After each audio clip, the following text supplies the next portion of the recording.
I thought more AI tools would make my work faster, but for a while, they did the opposite. Before the first-person thing gets confusing, I'm Vix, Vikki Carter's animated AI avatar, and your guide on this channel. Vikki runs Prosperous marketing. I help tell the story. No Skynet, no T2, just a version of her that is always camera-ready and never needs to find the ring light.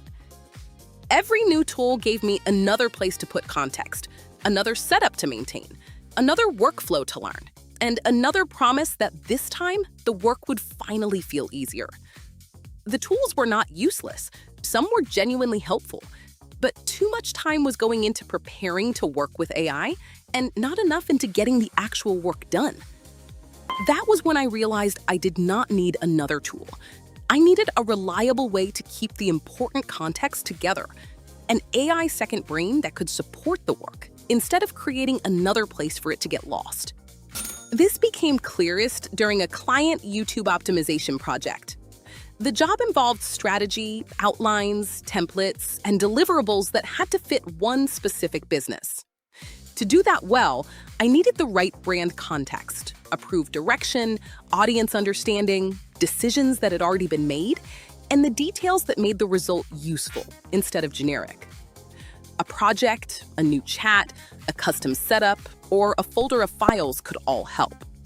But each time a new piece of work began, the foundation still had to be rebuilt, collecting information, checking what had changed, and trying to remember why an earlier decision had been made. The more projects and ideas that were added, the more that preparation expanded. This is a subtle trap because it can look productive. You research the next tool, you organize the next folder, you improve the prompt, you make another custom setup. You tell yourself you are building a better system.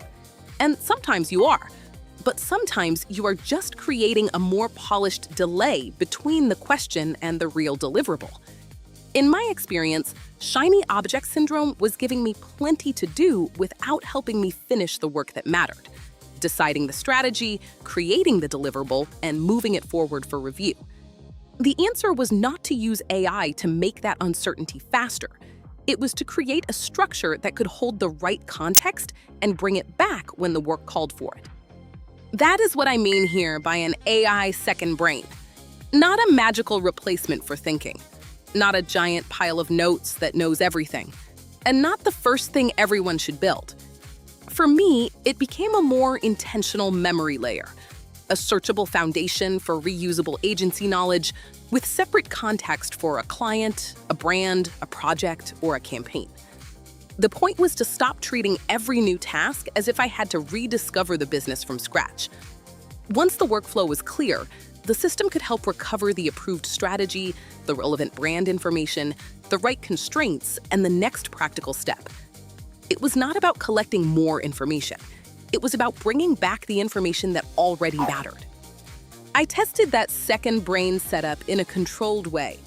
I asked the system for a marketing direction for an e-commerce brand. It returned the approved agency strategy, the brand profile, voice guidance, offers, audience information, and campaign materials that were allowed to support the answer.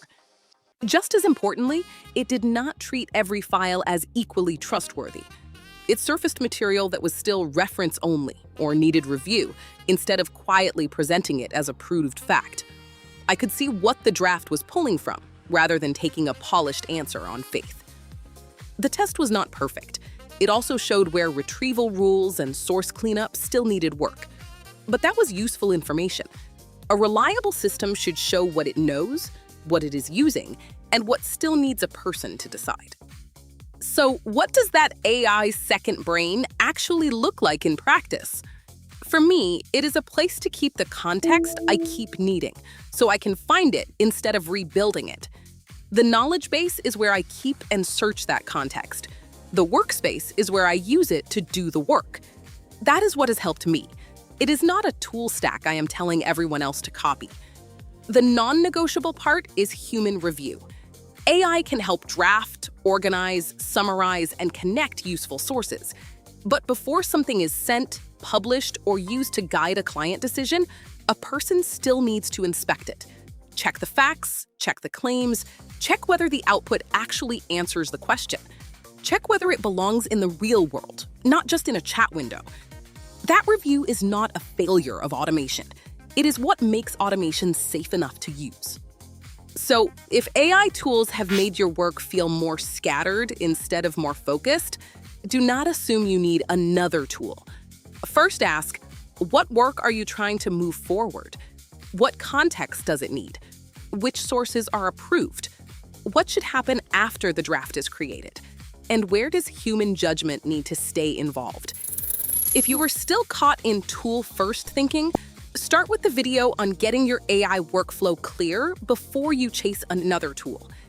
If you are ready to map the problem, strategy, inputs, outputs, and tool choice, start with the video on the 5 steps to take before you build an AI workflow. Or use the AI Workflow Builder map in the free strategy library. The link is in the description. An AI second brain can be a useful next step, but clarity comes first.